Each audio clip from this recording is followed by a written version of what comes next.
pessoal, tudo bem? Estou aqui, professor Roberto Andrade, tudo bom contigo? Estamos aí na reta final, últimos momentos para a sua prova do MPU. Então eu venho trazer aí para vocês dicas para o MPU 2013, reta final. Bom, eu vou trabalhar essas dicas em cima do edital, tá? Eu vou colocar os tópicos aqui do edital e vou dando as dicas do que você não pode deixar de prestar atenção na prova, ou para você que ainda não estudou todo o conteúdo de informática, focalizar, direcionar o conteúdo que você precisa para a sua prova do MPU. Bacana? Então vamos lá? Primeiro papo aí, ó, noções de sistema operacional. Então, ó, saber o que é sistema operacional, isso é importantíssimo, tá? Não deixar de conhecer também aqui tipo de software e licença de software. Não pode deixar de conhecer isso. Tipo de software, né? Então nós temos os softwares aplicativos, os softwares de sistema, não é isso? Firmware, middleware, não pode deixar de saber isso aí. Até porque, na verdade, para você entender sistema operacional, tu tem que saber um pouquinho antes, saber a base, saber o entendimento sobre software. Então não pode deixar de entender. Até porque nós temos dois tipos de licença de software aqui bem distintos, ó. O Linux, que é um software livre, né? Vale lembrar que software livre, ele tem a licença chamada GPL, não é isso?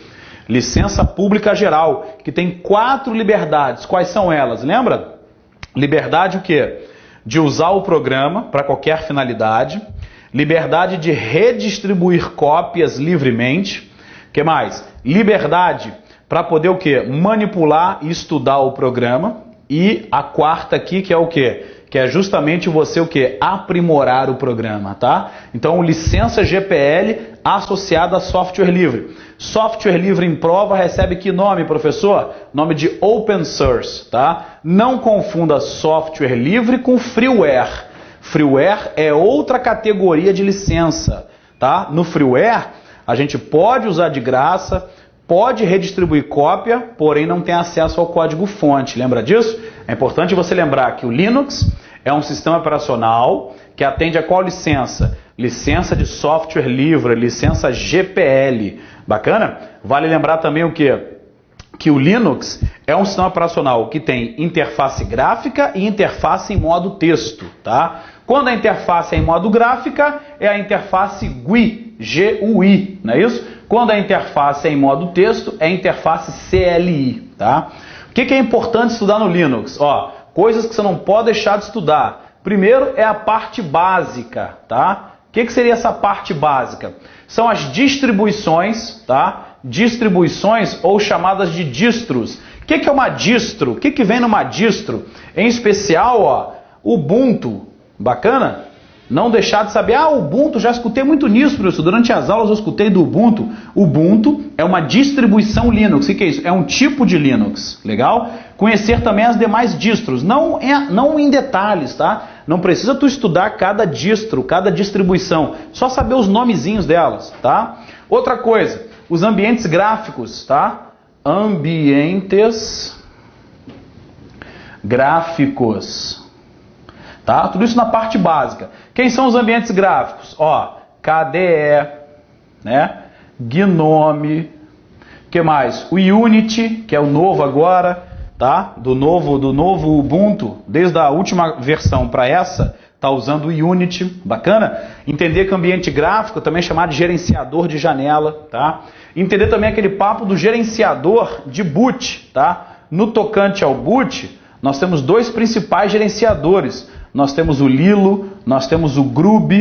Lembra disso? Quando você liga o teu computador, se ele tem dois sistemas operacionais diferentes, o computador pergunta, e aí, vai de quê? Vai de Linux ou vai de Windows? Quem é que pergunta isso? É o gerenciador de boot, tá? Boot é o carregamento do sistema operacional. Ligou o computador, o gerenciador de boot vai perguntar qual sistema você quer. Vai de Windows? Ele chama o Windows. Vai de Linux? Ele chama o Linux. Os caras que perguntam isso, quem são? O tal de Lilo, né? Linux Loader e o Grub. Bacana? Show de bola isso aí? Isso é a parte básica. Entender também sobre como é que o Linux trata os seus arquivos, tá? Isso aí você tem na sua apostila de teoria. Isso é o teu beabá. Na apostila de teoria de Linux, inclusive, eu coloquei uma apostila gratuita lá no nosso grupo de estudos no Facebook. Tem uma apostila de Linux grátis no nosso grupo de estudos no Facebook. Bota lá no Facebook assim, ó, Informática Sem Medo. Pede para entrar nesse grupo, eu vou te aceitar no grupo e você baixa lá a apostila para você estudar. Isso é a parte básica do Linux, tá? O que seria a parte avançada, que você não pode deixar de estudar e pode aparecer em prova, porque há um comportamento, ó, aproveita para dar o print screen aí, hein? Quem quiser dar o print screen, 10 segundos aí, hein? Bacana? Show? Já deu seu print screen? Já anotou? Já copiou? Ou então dá uma pausa aí no vídeo para você poder copiar. Legal? Ó, e na parte avançada, o que seria a parte avançada do Linux, tá? O que seria a parte avançada? O que pode dar confusão no Linux aí? Ó, lista das pastas, tá? Saber o que tem nas pastas do Linux, o nome delas, né? Pasta lib, pasta home, pasta etc, pasta temp, todas essas pastas aí conhecer. Você tem isso na apostila também. Bacana? Os principais comandos, tá? Os comandos de texto, comandos que fazem parte do quê?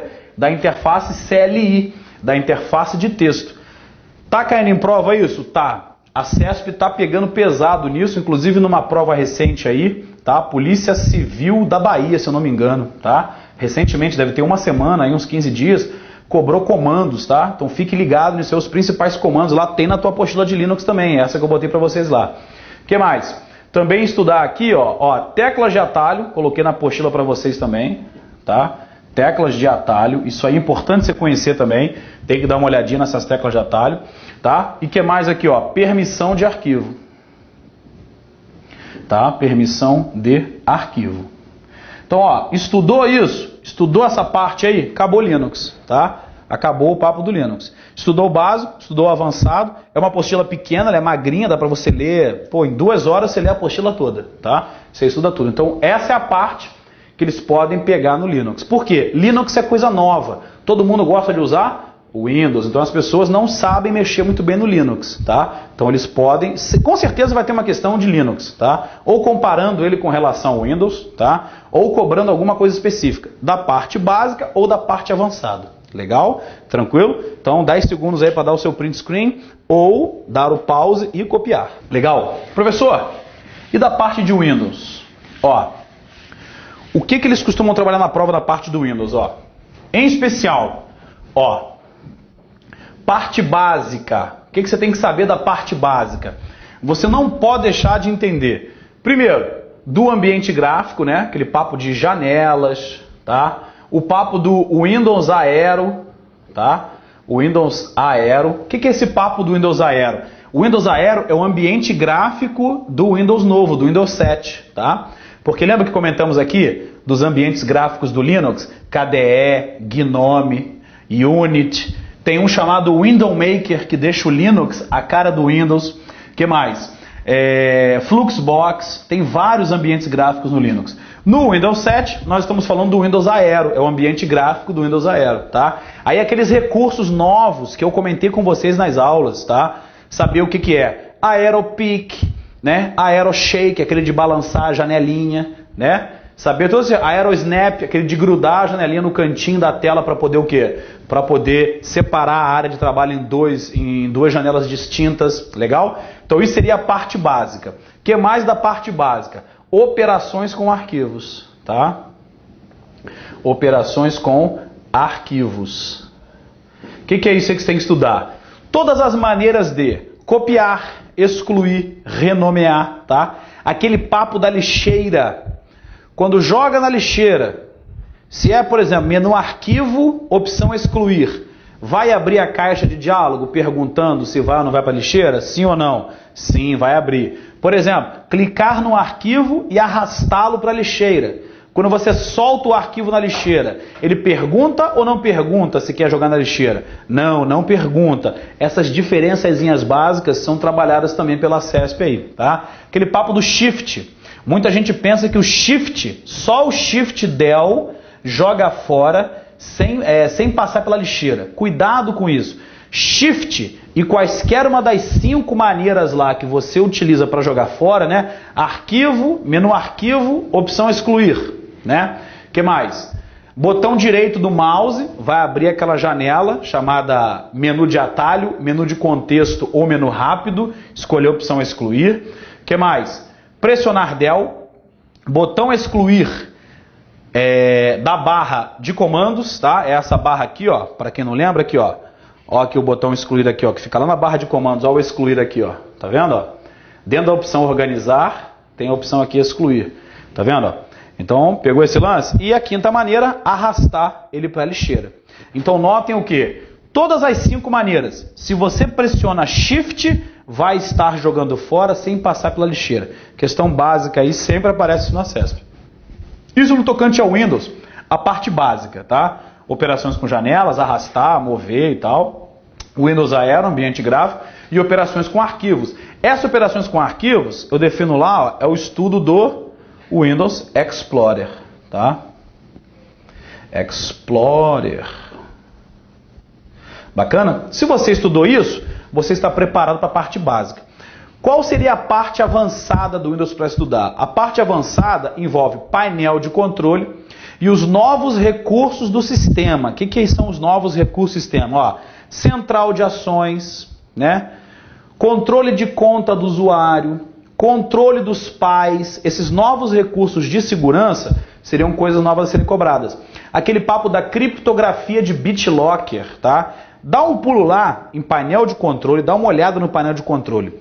Essa parte do painel de controle seria a parte avançada. Ele cobrar para você BitLocker, ele cobrar para você o Ready Boost. Lembra do Ready Boost? Aquele que a gente utiliza um pendrive ou um cartão de memória para expandir a memória do computador, para dar um gás no computador. A máquina está ficando lenta, está correndo o risco de fazer o uso de memória virtual. Para evitar que isso aconteça, o que a gente faz?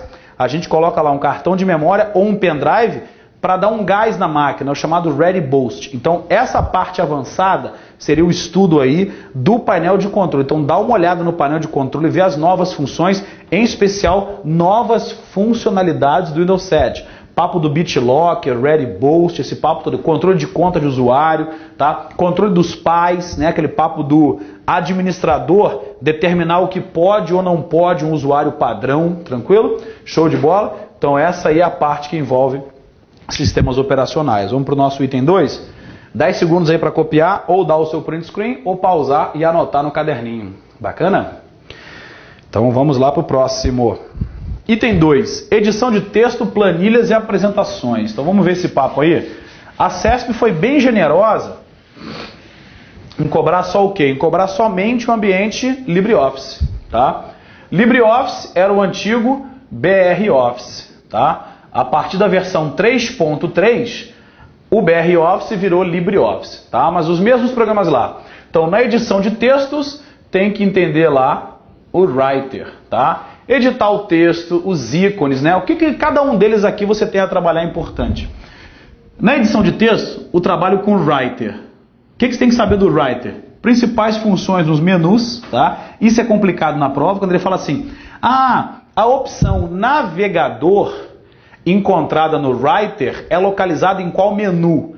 Esse tipo de questão, quando pergunta sobre menus ou infere lá a posição de determinado recurso no menu, essa questão é uma questão complicada, porque dificilmente o usuário decora os menus, né? Dificilmente as pessoas gravam os menus. Então preste bem atenção nos menus, tá? Estude os menus, até porque entre as versões 3.3, 3.4, 3.2, alguns itens mudaram de menus, tá? Então preste bem atenção nisso, cuidado com isso.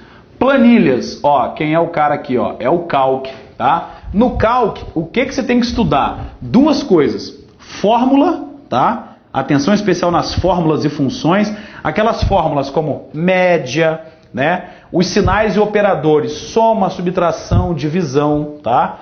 Estudar também o que? A parte aí que diz respeito à manipulação das células. Quando o sujeito utiliza lá a alça de preenchimento, lembra? Quando você tem aqui selecionado uma célula, você tem um quadradinho aqui no canto inferior. Então, quando você arrasta para baixo, para cima, para a esquerda ou para a direita, dependendo do que está preenchido aqui dentro, o comportamento é diferente. Por exemplo, no Calc, se eu coloco aqui o número 2 e arrasto, o que o Calc faz? O Calc faz a sequência, 3, 4, 5, 6, pegou? Diferente do Excel. Então você que está acostumado com o Excel, cuidado que tem diferenças com relação ao Calc. Tanto é que quando eu dei a aula aí para vocês a parte teórica, né, a gente comenta essas diferenças, eu justamente explico algumas diferenças aí. Ó, no Excel você aprendeu assim, no Calc é de outro jeito, tá? Então, cuidado com esse papo aí. Não deixe de estudar movimentação da célula, atenção, anote aí, movimentação da célula utilizando a alça de preenchimento. Não deixe de estudar as fórmulas e funções, principais fórmulas e funções, tá? Lá no nosso grupo de estudos tem uma apostila só de fórmulas e funções, bacana para você poder baixar. Se você não viu alguma fórmula ainda, ou não estudou, ou está na última hora, né, tá desesperado aí, pratique questões sobre isso. E não deixe também de ver algumas questões que envolvam gráfico, interpretar o gráfico, tá? Desde o processo de criar o gráfico a interpretar o gráfico. Aqueles tipos de gráfico, né? O pizza, o de barras, o de linhas e o de coluna, né? São os 4 tipos mais cobrados em prova. Tudo que é questão que envolve a CESP aí, no tocante a gráfico, você pode ver. É gráfico de pizza, aquele redondo, também chamado pelo pessoal da matemática de gráfico de setores, né? O que mais? Gráfico de linha, coluna, o que mais? Pizza, linha, coluna e barra, tá? São os 4 tipos mais cobrados. Então não deixe de estudar isso aí, bacana? Apresentações. Aqui, ó, quem é o cara aqui? É o Impress, tá? Impress. Na verdade aqui é estudar como faz um slide, tá? Porque assim, uma questão de Impress com certeza vai ser uma questão que o cara vai perguntar um detalhe muito específico e você pode se enrolar, tá? Então é torcer para não cair questão de Impress, tá? Porque ele pode perguntar um botão específico, uma função específica, e como tu nunca usa esse aplicativo, tu nunca usa esse programa, então a chance de tu errar é muito grande, tá? Então não dê tanta atenção para esse papo aqui. Estude como fazer um slide. Na apostila de teoria, eu coloco passo a passo como fazer um slide do zero. Aí, desta maneira, fazendo um slide do zero, você vai se acostumar com o programa, tá? Entender o que é o slide mestre, né? Entender o que é uma animação, uma transição, são os efeitos básicos aí cobrados no Impress, legal? Então, esses são os tópicos principais que você precisa saber dentro desse assunto aí do item 2, bacana? Vamos para o 3? Então, ó, vou mexer já aqui, você já deu tempo de copiar, eu escrevi pouquinho, né? Então, tranquilo. Ó, item 3, fala aí de rede de computadores, está até dividido em 2 slides aqui, né? Nós dividimos aqui em 2 slides para poder comentar. Bom, então presta bem atenção. Importante aí, rede de computadores. Entender aqui, ó, conceitos básicos. O que é uma rede? Para que inventamos rede, tá? Aí aqui você tem que estudar aquele papo de tipos de rede. Então você tem lá internet, intranet e extranet. Lembra que a gente já falou disso? Internet, intranet e extranet. Saber as diferenças entre elas, tá? A extranet é aquela que permite o acesso fora da rede. A intranet é a rede fechada, né? A rede cuja informação é somente dos usuários da rede. Bacana? A internet é a rede pública.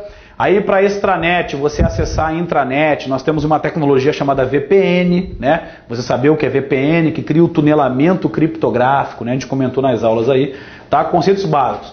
Entender também aquele papo de PAN, LAN, MAN e WAN, tá? Não deixar de estudar isso aqui, as diferenças entre essas redes, né? Vale lembrar também, quando é uma LAN sem fio, é uma WLAN, tá? A LAN sem fio, que vem de wireless, tá? Não misturar também esse papo de wireless com Wi-Fi, né? Aí já envolve o quê? O papo de ferramentas aqui, ó. Ferramentas, procedimentos de internet e intranet. Aí é o papo de conexão, tá? Não pode deixar de estudar o quê? Conexão, os tipos de conexão. Nós temos conexões com fio, chamadas o quê? Ó? De wired, e temos as conexões sem fio, chamadas de quê? Ó? De wireless. Bacana? Então estudar as principais conexões com fio, quais são elas? Dial-up, conexão via cabo, PLC, né, que é a Power Line Communication, a conexão aí através da energia elétrica. Bacana? Não deixar de estudar também o que? O ADSL, né, que é um dos tipos de conexão ISDN. Bacana? Não deixar de ler esse capítulo aí. E nos wireless, ó, os comuns de prova, tá na moda aí, ó, 3G, porque agora saiu o 4G.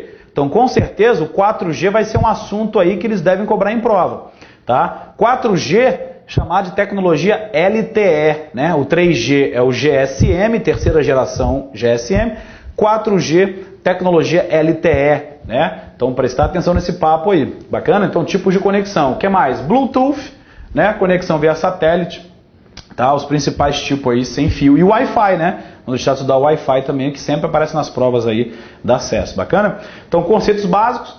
Não deixar também de estudar o papo de topologia, aquele papo de topologia de rede, né? Barramento, estrela, anel. Tem na apostila isso, nós comentamos isso. Quem assistiu minha aula de teoria, quem fez o curso de teoria, estudou toda essa parte aqui. Até porque eu dou uma atenção bem especial à parte de redes de computadores, porque é um assunto nobre para a CESP. Ela geralmente quando bota uma questão sobre redes, ela cobra vários assuntos dentro daquela questão, né? E sempre lembrando, a CESP adora fazer um sanduíche de questões, né? Ela gosta de fazer assim... Bota uma verdade, bota uma mentira, bota outra verdade. Ou então, começa com uma mentira, bota uma verdade no meio. Então ele faz tipo camadas, tipo um sanduíche, igual um Big Mac, né? Então presta bem atenção que a CESP gosta muito disso. E aquelas palavrinhas, todas, somente, né? Nunca, sempre. Toda vez que uma palavrinha dessa aparece, tomar cuidado com isso, tá? Porque pode ter algo errado na questão. E toda vez que a CESP... ela tenta diminuir uma tecnologia em detrimento da outra, tentando humilhar, tipo assim, porque o Linux exige um maior consumo de memória em relação ao Windows. Ó. Toda vez que há uma tentativa de humilhar uma tecnologia, de desmerecer uma tecnologia, pode ver que tem algo estranho na questão também, tá? Bom, o que mais aí? Programas de navegação, Microsoft Internet Explorer e Mozilla Firefox. Aqui, ó, conhecer os principais recursos do navegador, tá? Os três, eles têm muito em comum. Coisas, por exemplo, a navegação privada, que no Internet Explorer, navegação in private, né? No Google Chrome, navegação anônima, que é aquela página que abre, nós podemos navegar e não o quê? E não deixar rastros no computador, tá? Então, barra de endereços. Perguntar lá se na barra de endereços eu posso digitar um endereço IP de um servidor web, se a página vai abrir. Vai, se o servidor web estiver ligado, conectado, vai abrir. Bacana? Se colocar um termo de busca lá na barra de endereço, ele vai pesquisar? Vai, porque ambos, né, programas de navegação, ambos browsers, né, vale lembrar que ó, esses caras aqui ó, são os browsers. Bacana? São os navegadores. Tá? Agora, não tem só esses não. Tem outros também. Tem o Safari, né? Tem o Safari. Tem o Opera, bacana, tem o Shira, legal, tem vários navegadores, falou os principais e botou aqui, similares, né? Então você tem que pelo menos saber o nome dos demais, tá? Agora, recursos comuns, né? Ferramenta de busca, pesquisar uma coisa na barra de endereço, como eu estava falando, se ele vai jogar no site de busca, vai jogar no site de busca. Aí você pode escolher, configurar qual busca você quer, vale lembrar que por padrão o Internet Explorer pesquisa no Bing, né? O site de busca que vem configurado no Explorer é o Bing, mas você pode mudar a configuração, lá pode alterar a configuração, tá? Então, seria a parte básica. Agora, não deixa de ver também os botões, tá? Os principais botões lá, histórico, favoritos, aquele botão de RSS, não tem aquele botãozinho assim, ó, que é o de RSS. Então, recurso lá de Really Simple Syndication, né? Que é para permitir que as pessoas recebam notícias em tempo real. Quando o site é atualizado, você recebe as notícias, né? Através dos feeds, não é isso? Aquele papo dos feeds lá. Os feeds são os canais de notícia que nós assinamos lá. Bacana? No tocante a correio eletrônico, ó, Outlook Express, tá? O Outlook Express mudou de nome, ele se chama o que agora? Windows Mail, tá? É aquele mais simples, é aquele que vem no pacote básico. Mozilla Thunderbird, cuidado para não confundir com Mozilla Firefox, tá? Thunderbird é cliente de correio. Programas de correio eletrônico ou clientes de correio eletrônico, tá? Similares, você tem o Eudora, você tem o Pegasus Mail, tá? São outros similares aí, outros exemplos, tá? Eudora, Pegasus Mail, Incred Mail, são outros também que nós temos aí, tá? Vários outros programinhas. Bom, aqui, entender lá aquele papo do CCO, cópia carbono oculta, né? Aquele papo dos protocolos, isso aqui sempre aparece em prova, SMTP, para enviar e-mail. POP, também chamado de POP3, bacana? Ou também o IMAP, para receber, legal? Então, assim, na maioria dos casos, a CESP cobra esses protocolos aí. Quando envolve questão de e-mail, o usuário enviou o e-mail, não sei o quê. O SMTP é um protocolo usado para recebimento, tá errado, porque SMTP é para enviar. POP e IMAP é que são para receber, tá? Vale lembrar o quê? Que no webmail, O IMAP é obrigatório, tá? O Webmail é você que usa Yahoo, Gmail, né? Hotmail, que mudou de nome recentemente, agora é Outlook.com. Cuidado com essa mudança aí, tá? Essa mudança foi importante. SMTP, ó, a porta padrão dele, lembra das portas, aqueles números que acompanham os protocolos, né? SMTP é 25, POP ou POP3 110 e o IMAP 143. Esse papo de porta também costuma cair em prova. SMTP agora está sendo usado o chamado SMTP seguro, tá? Fica na porta 587. Essa mudança foi feita em 1º de janeiro de 2013, então é um assunto novo. Assim como o papo do 4G, que entrou em vigor agora, de 30 de abril, esse papo aqui do SMTP seguro foi uma mudança obrigatória nos programas de correio eletrônico. SMTP seguro utiliza a porta 587. Isso é uma obrigação agora determinada lá pelo Comitê Gestor da Internet, tá? Não deixar de ler isso aí também, botei um texto para vocês. Em sala de aula mesmo a gente comentou isso aí. Bacana? Show de bola? Sítios de busca e pesquisa na internet. Mecanismo de busca, ou motor de busca, ou site de busca, né? Tudo a mesma coisa. Entender a diferença de um site de busca global e de uma busca interna, né, associada a uma base de dados específica. O que mais? Os principais comandos de busca, né? Quando a gente pesquisa uma coisa entre aspas, quando a gente quer adicionar ou remover termos, né? Na apostila tem uma tabela enorme com vários desses comandos aí. Inclusive trabalhamos questões em sala de aula com esse assunto, com esse papo de busca aí. Grupo de discussão. Entender, ó, a diferença entre o que é fórum, tá? Fórum é só o site com o mural para você botar a pergunta e alguém escrever a resposta, tá? É assíncrono, eu boto a pergunta hoje, alguém responde a qualquer tempo, por isso que é assíncrono, tá? Não tem sincronismo na comunicação, tá? O que mais? A lista de discussão, é uma evolução do fórum, tá? A lista de discussão, ela envolve o e-mail. Bacana? Ela envolve o e-mail. Então, assim, o fórum foi a primeira ferramenta, depois veio a lista de discussão. Juntou um com o outro, juntou o fórum com a lista, quer dizer, você manda o e-mail para as pessoas que fazem parte do grupo, todos recebem. Quando alguém te responde, o e-mail vai para todo mundo do grupo. Quando juntou isso com o fórum, nós fundamos o quê? O grupo de discussão. O grupo de discussão é uma mistura do fórum com a lista de discussão, que é por e-mail, que envolve o e-mail. Bacana? Também não pode deixar de estudar, ó, o que é chat. Chat é síncrono, né? Porque chat é assim, oi, tudo bem? Você tá aí? Oi, tudo bom? Eu tô aqui. Como é que você tá? E aí, como é que foi na prova? Tá vendo? Tem que ser o quê? Tem que ser síncrono, tá? Esse papo aí de assíncrono e síncrono também já apareceu em prova. Redes sociais, tá? Redes sociais, eles são o quê? O grande destaque das mídias sociais. Bacana? Então, o papo de interatividade são pessoas reunidas em torno do quê? De uma ideia comum, tá? Com o mesmo propósito. Você não vê lá no Facebook?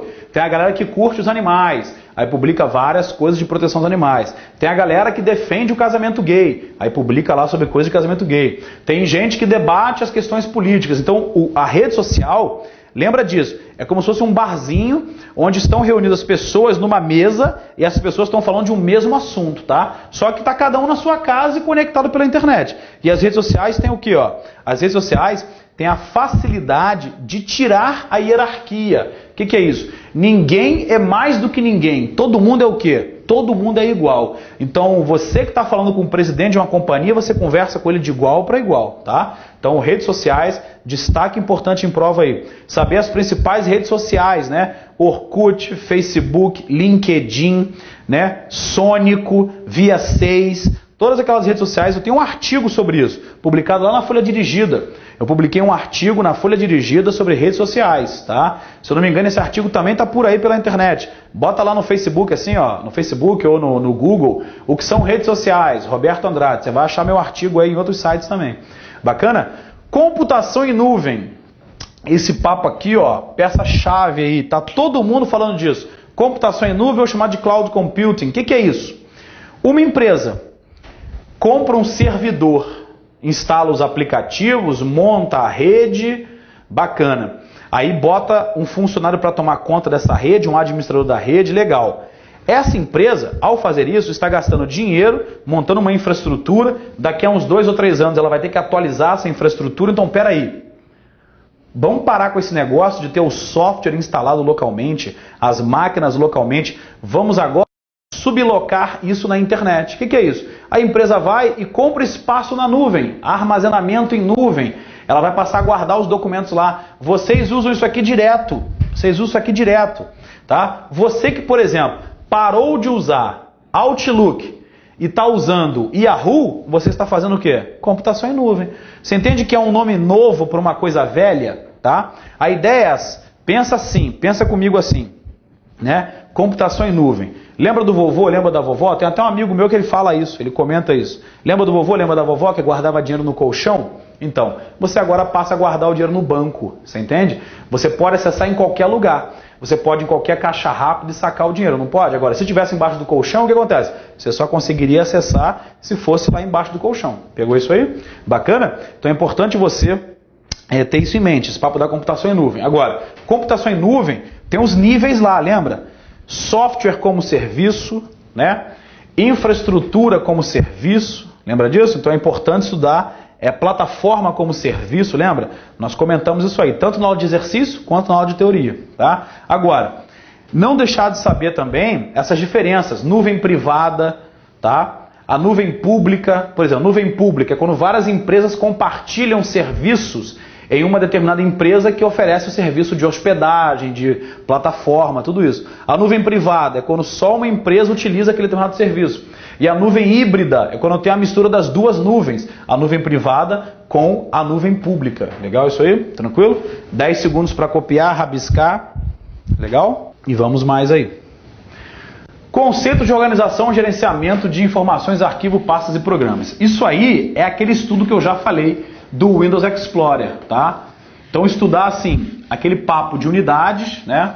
Vamos lá que eu vou rabiscar para vocês aí. O que você não pode deixar de saber aqui? Ó, entender o Windows Explorer e a organização dos sistemas operacionais, tá? Ó, no caso do Windows, composto de unidades, pastas e arquivos, né?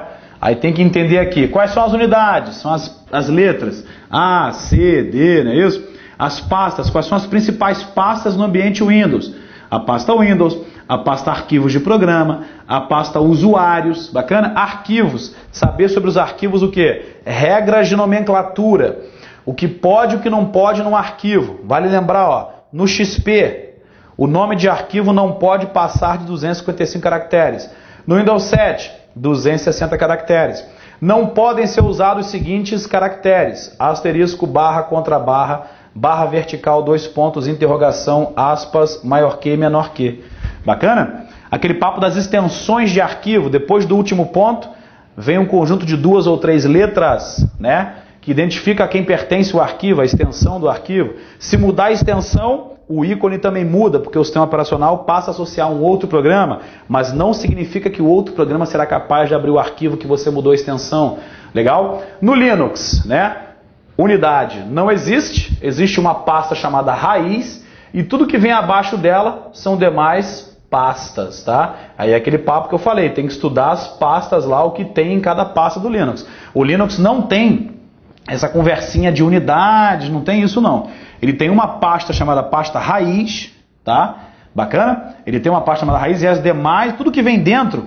Como assim, professor? O HD é pasta? É. A impressora é pasta? É. O CD é pasta? É. Tudo é pasta. Bacana, então estudar essa diferença aí.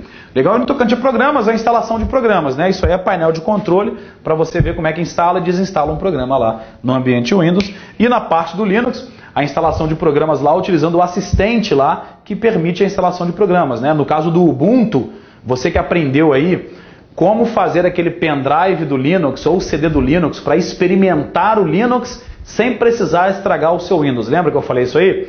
Como fazer um CD do Linux que não precisa ser instalado. Você bota no computador, aí você utiliza, testa, brinca, estuda, depois você ejeta o CD, sua máquina volta para o Windows, sem afetar o teu computador. Lembra que a gente comentou isso aí? Então não deixe de você dar uma futucadinha, uma mexidinha no Linux lá, vamos ver a cara dele, a estrutura dele, tá? Para que você possa ver. E a organização dele é bem simples.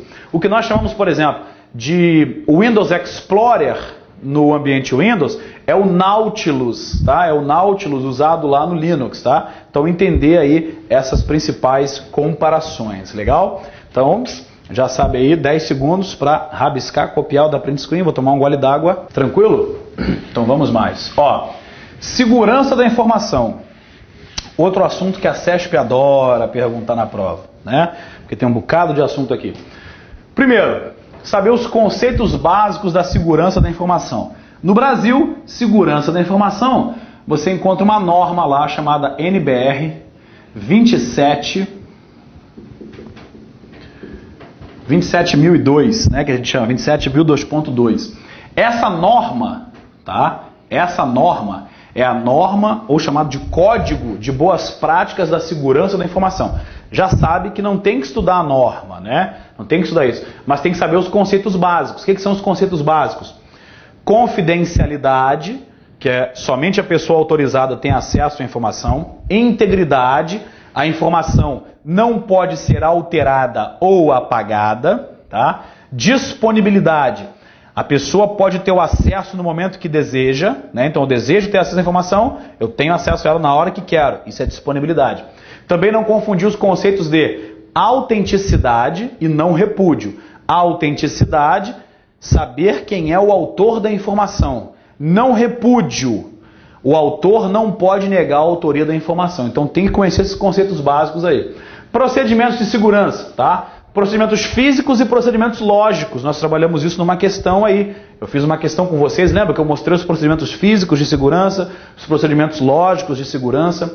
Bacana? Noções de vírus, worm e pragas virtuais. Bom, no tocante a vírus e worm, estudar os malwares. Bacana? O que é isso aí, ó? Os malwares, os principais, ó, atenção, vírus, worm, cavalo de Troia, tá? O que mais? O spyware e o ransomware. Bacana? Vírus, programa que causa dano no computador, precisa ser executado, instalado, tem que rodar na memória para poder funcionar. Faz um arquivo hospedeiro, precisa infectar um outro arquivo para se propagar. Worm, são os vermes, se propagam em ambiente de rede sem a necessidade de execução, né? O que é isso? Os worms, quando você pega, é porque você não atualizou lá o teu Windows, né? E ele afeta a sua parte de rede, deixa a sua conexão lenta, corta a conexão, desabilita compartilhamentos da rede. Cavalo de Troia, também chamado em prova de Trojan Horse, né? É aquele que permite a invasão, o acesso remoto. O sujeito entra no teu computador, pode roubar os teus dados, pode ver o que você está fazendo através da tua webcam, pode habilitar o microfone e escutar o áudio lá na tua casa, tá? Bacana? Spyware, software espião, é aquele que fica contando o que a pessoa fica fazendo. Cuidado com isso, né? Porque a pessoa fala, o worm é um tipo de vírus? Não, é um tipo de malware, ó. Malware, malicious software, também chamado pela CESP de código malicioso, tá? Então todos esses são malwares, tá? Porque são programas que causam dano no computador, tá? O spyware é aquele que a gente instala no computador da pessoa e tudo que a pessoa digita, ele conta pra gente. O spyware não faz acesso remoto. Quem faz acesso remoto é o cavalo de Troia. Bacana? Ransomware é aquele que sequestra os teus dados contra a tua vontade, lembra? Ele criptografa os teus dados, tu não consegue acessar os dados, aí tu recebe um e-mail dizendo para você fazer alguma coisa, uma exigência, uma chantagem, uma extorsão. Depois que você cumpre essa extorsão, essa chantagem, aí ele libera uma senha para você decriptar os teus arquivos, tá? É um embaralhamento dos teus dados contra a tua própria vontade. Daí eu comparar com o sequestro relâmpago, né? Os dados ficam na tua máquina, ele não tira, tá? Fica na tua máquina, preso, criptografado, embaralhado. Aí tu recebe um e-mail dizendo que tem que botar crédito no celular, comprar alguma coisa, mandar entregar não sei aonde. Feito isso, você recebe um e-mail com a senha para liberar os teus arquivos, tá? Bacana? Vale lembrar, para evitar vírus, worm, cavalo de Troia, spyware, tem que ter o quê? Sistema operacional atualizado, fazer lá o Windows Update, bacana? O que mais? Fazer também o antivírus, deixar o antivírus atualizado sempre. O antivírus tem que ser do ano corrente e tem que ser o quê? Atualizado diariamente. E também tem que ter um firewall, tá? Esses três elementos são importantes aí. Inclusive ele fala dos aplicativos para segurança aqui, antivírus, firewall e anti-spyware. Acabamos de falar aqui do spyware, desse papo aí. Bacana? Procedimentos de backup. Não deixar de estudar o seguinte. Primeiro, metodologia do backup. Vai fazer um backup manual, vai fazer um backup via software, que é um assistente, inclusive que controla quando foi ou não foi copiado o arquivo. A gente viu isso aí na aula de teoria. Bacana? Ou vai fazer um backup online, né? Esse armazenamento aí em nuvem, não é isso? Vai guardar num desses sites de armazenamento online. Legal? Então, é metodologia. Depois, o passo a passo do backup, tá? Todo backup tem 4 etapas básicas. Primeiro, selecionar os ativos. O que são os ativos? Os ativos são os dados que você quer separar. 2, agora que você tem o tamanho disso, dos ativos, das informações que você quer salvar, vai escolher a mídia. A mídia é o meio no qual você vai guardar o teu backup. Vale lembrar que nós temos 3 tipos básicos de mídia. As mídias magnéticas, por exemplo, o HD. As mídias ópticas, por exemplo, CD, DVD, Blu-ray. E as mídias flash ou mídias eletrônicas, que são o quê? Cartão de memória, pendrive e os discos SSD, tá? Então tem que dar uma olhada nisso aí. Depois, terceiro, escolher o tipo de backup e a periodicidade. No tocante ao tipo, nós temos 5 tipos de backup, tá? Tem que conhecer isso aí. Quais são eles? Backup normal, também chamado de total ou global. O que mais? Backup incremental, backup diferencial, backup de cópia ou de emergência e o backup diário, tá? Estudar esses 5 tipos aí, não pode deixar de estudar as suas diferenças, quem marca e quem não marca. Vou te falar logo já. Só marcam quem cria a marca de que copiou ou não copiou. O backup normal e o backup incremental. Os outros 3 não fazem marca, legal? Então tem que estudar isso aí, tem que saber isso aí. E por último aqui, armazenamento de dados na nuvem. O que é isso aí? Isso aí diz respeito aos serviços que nós encontramos hoje na nuvem. Então vamos lá. Tem que conhecer um pouquinho disso aqui, Dropbox, tá? Dropbox é um site que faz isso, né? Você baixa um aplicativo para o teu computador e cria uma pastinha lá no teu computador. Ele cria uma pasta para você automaticamente. Tudo que você salva nessa pasta, ele cria uma cópia para você na nuvem. Que nuvem? Na nuvem do Dropbox. O Dropbox tem um espaço gratuito que ele te oferece, mas ele também faz o quê? Também vende um espacinho pago, né? Então, criou uma... O que você faz? Você cria uma conta no Dropbox primeiro para você entender isso aí. Criou a conta? Depois baixa o aplicativo, ele vai ficar no teu computador. Daí pronto. Toda vez que você quiser colocar um arquivo nessa pasta, ele vai, estando conectado à internet, sincronizar com a nuvem. Aí você, por exemplo, está na casa de um amigo, quer acessar esse arquivo e não está com o seu computador, não tem problema. Você entra no site do Dropbox para você poder acessar lá. Tá? Então, Dropbox, SkyDrive, que é o da Microsoft, tá?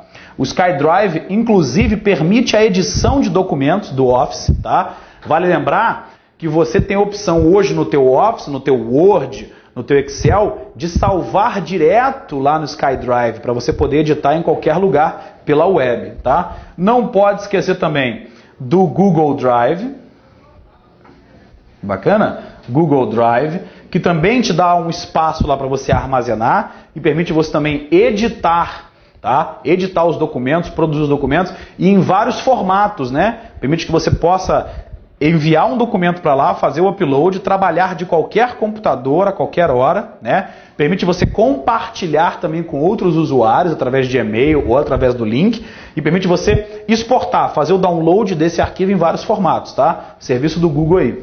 Bacana? Então esses são os principais serviços de nuvem, né? De armazenamento de dados na nuvem e também permite edição. Vale lembrar que esse papo aqui de armazenar na nuvem, ferramentas interativas, ferramentas online, tem a ver com o papo da Web 2, né? Aquela web interativa. A web tradicional que nós conhecemos, ela aos poucos está deixando de existir e dando espaço para essa nova web. Elas coexistem, né? Ainda temos sites aí à moda antiga, mas a palavra do momento é o quê? A palavra do momento é interatividade, compartilhamento, aquele conceito de wiki, né, que a gente comenta na aula, wiki, tudo que está associado a wiki, Wikipedia, Wikileaks, está associado a conhecimento colaborativo. Tranquilo? Espero aí que você tenha gostado dessa mini revisão. Nós falamos aí os tópicos principais para a tua prova. E lembre-se, reta final, o que tem que fazer? Se você não estudou toda a matéria, você não vai aprender tudo em 24 horas, né? O que você tem que fazer? Focar nos exercícios. Vai fazendo os exercícios, apareceu uma dúvida, opa, vai lá e consulta a palavrinha no caderno, como eu faço um glossário com vocês durante as aulas, né? Eu vou explicando as palavras, vou explicando a matéria. Surgiu uma outra palavrinha? Dá uma olhada na apostila. Então você tem várias ferramentas aí que eu te dei ao longo desse preparatório para o teu MPU que você pode consultar. O caderno, a apostila, não é isso? Eu estou disponível também para falar com vocês aí via Facebook, tirar as últimas dúvidas aí. E o principal, né? Descanse um pouquinho antes da prova. Já sabe, não vai aprender tudo que você tinha para estudar em um dia, não tem como. Então, pratique questões nessa reta final para poder passar o pente fino em alguns assuntos, para você lembrar alguns assuntos. Bacana? O que mais?